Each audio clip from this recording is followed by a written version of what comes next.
حضرت خدیجۃ الکبریٰ رضی اللہ تعالی عنہا کی نماز جنازہ نہیں پڑھائی گئی، مگر کیوں؟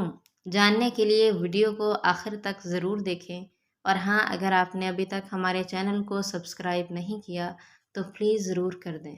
حضرت خدیجۃ الکبریٰ رضی اللہ تعالی عنہا ام المؤمنین حضرت خدیجۃ الکبریٰ رضی اللہ تعالی عنہ کی نماز جنازہ نہیں پڑھائی گئی، مگر کیوں؟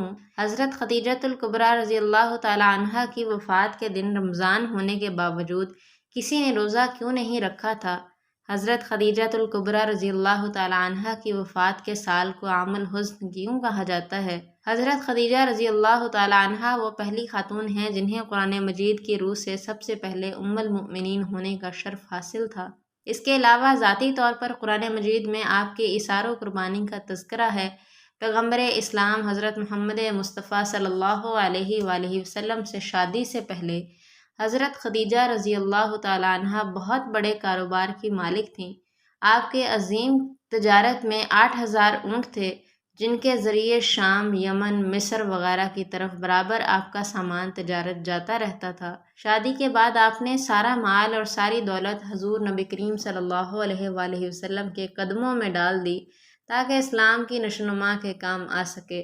ام المؤمنین حضرت خدیجۃ الکبریٰ رضی اللہ تعالی عنہا انتہائی بافضیلت خاتون تھیں۔ آپ کے والد ماجد خویلد ابن اسد اور والدہ کا نام فاطمہ بنت زائدہ تھا۔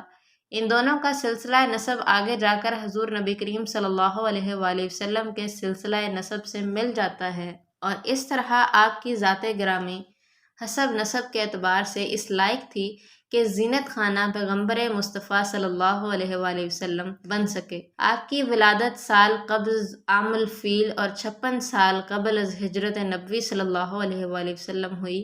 آپ نے 56 سال کی عمر میں وفات پائی اور مکہ کے مشہور قبرستان جنت المعلیٰ میں سپرد لحد ہوئیں۔ حضرت ابو ہریرہ رضی اللہ تعالیٰ عنہ بیان کرتے ہیں کہ حضور نبی کریم صلی اللہ علیہ وآلہ وسلم کی بارگاہ میں حضرت جبرائیل علیہ السلام آ کر عرض گزار ہوئے، یا رسول اللہ صلی اللہ علیہ وآلہ وسلم، یہ خدیجہ ہیں جو ایک برتن لے کر آ رہی ہیں جس میں سالن اور کھانے پینے کی چیزیں ہیں۔ جب یہ آپ کے پاس آئیں تو انہیں ان کے رب کا اور میرا سلام کہیے، اور انہیں جنت میں موتیوں کے محل کی بشارت دے دیجیے جس میں نہ کوئی شور ہوگا نہ کوئی تکلیف ہوگی۔ حضرت علی رضی اللہ تعالیٰ عنہ سے روایت ہے کہ حضور اکرم صلی اللہ علیہ وآلہ وسلم نے فرمایا، اپنے زمانے کی سب سے بہترین عورت مریم ہے، اور اس طرح اپنے زمانے کی سب سے بہترین عورت حضرت خدیجہ ہیں۔ یہ حدیث متفقہ علیہ ہے۔ اسی طرح حضرت عبداللہ بن عباس رضی اللہ تعالیٰ عنہ فرماتے ہیں، ایک دفعہ حضور نبی کریم صلی اللہ علیہ وآلہ وسلم نے زمین پر 4 خطوط کھینچے اور دریافت فرمایا کہ تم جانتے ہو کہ یہ کیا ہے؟ صحابہ کرام رضوان اللہ علیہم اجمعین نے عرض کیا کہ اللہ اور اس کا رسول ہی بہتر جانتے ہیں۔ آپ صلی اللہ علیہ وآلہ وسلم نے فرمایا کہ یہ جنت کی بہترین عورتیں ہیں، جو کہ حضرت خدیجہ بنت خویلد، حضرت فاطمہ بنت محمد صلی اللہ علیہ وآلہ وسلم، آسیہ بنت مزاحم زوجہ فرعون، اور حضرت مریم بن عمران ہیں۔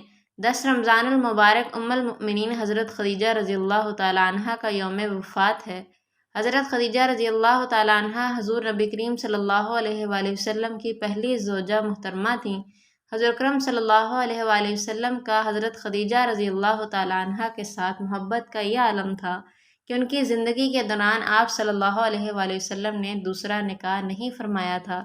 حضور صلی اللہ علیہ وآلہ وسلم حضرت خدیجہ رضی اللہ تعالی عنہا کے بارے میں فرماتے ہیں کہ تم سے بہتر مجھے کوئی بیوی نہیں ملی، کیونکہ انہوں نے ایمان لا کر اس وقت میرا ساتھ دیا جب کفار نے مجھ پر ظلم و ستم کی حد کر رکھی تھی۔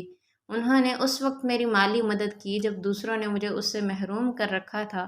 اس کے علاوہ ان سے مجھے اللہ پاک نے اولاد کی نعمت سے سرفراز فرمایا۔ حضرت خدیجہ رضی اللہ تعالی عنہا کی حضور اکرم صلی اللہ علیہ وآلہ وسلم سے بے پناہ محبت تھی، لیکن کیا یہ آپ کے علم میں ہے کہ حضرت خدیجہ رضی اللہ تعالیٰ عنہ کی نماز جنازہ کیوں نہیں پڑھائی گئی؟ کیونکہ اس وقت نماز جنازہ سمیت 5 وقت کی نماز فرض ہی نہیں ہوئی تھی۔ اسی طرح رمضان ہونے کی وجہ سے کوئی فرد روزے سے نہ تھا، کیونکہ اس وقت روزے بھی فرض نہیں ہوئے تھے۔ اسی سال حضور صلی اللہ علیہ وآلہ وسلم کے محبوب چچا ابو طالب اس دنیا سے پردہ فرما گئے تھے، اور 2 عظیم ماموں حضرت اکرم صلی اللہ علیہ وسلم کو بہت مغموم کر دیا تھا۔ اسی وجہ سے اس سال کو عام الحزن یعنی غم کا سال مانا جاتا ہے۔ حضرت خدیجہ رضی اللہ تعالی عنہا کی وفات مدینہ کی ہجرت اور نماز فرض ہونے سے قبل اسی سال ہوئی جب حضرت ابو طالب کی وفات ہوئی۔ روایات میں آتا ہے کہ انہیں جنت میں موتیوں سے تیار کردہ گھر ملے گا۔ حضور نبی کریم صلی اللہ علیہ وآلہ وسلم خود ان کی قبر میں اترے اور اپنی سب سے غمگسار کو دائمی اجل کے سپرد کیا۔ آپ صلی اللہ علیہ وآلہ وسلم کی حضرت خدیجہ رضی اللہ تعالیٰ عنہا سے 6 اولادیں پیدا ہوئیں، 2 صاحبزادے جو بچپن میں انتقال کر گئے اور 4 صاحبزادیاں پیدا ہوئیں۔ حضرت قاسم بن محمد آپ صلی اللہ علیہ وآلہ وسلم کے سب سے بڑے بیٹے تھے، انہی کے نام پر آپ کی کنیت ابو القاسم تھی۔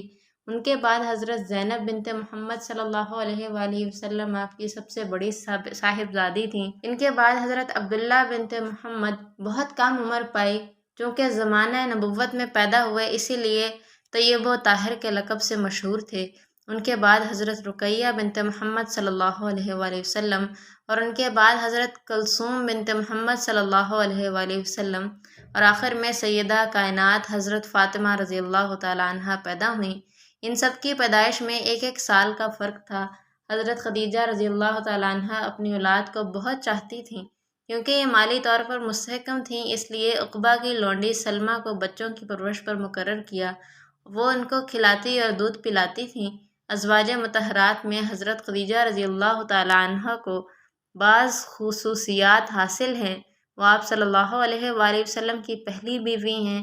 جب وہ حضور صلی اللہ علیہ وسلم کے نکاح میں آئیں تو ان کی عمر 40 برس کے قریب تھی، لیکن حضور صلی اللہ علیہ وآلہ وسلم نے ان کی زندگی میں دوسری شادی نہیں کی۔ اللہ پاک سے دعا ہے کہ وہ ہمیں نبی کریم صلی اللہ علیہ وآلہ وسلم کی شفاعت نصیب فرمائے۔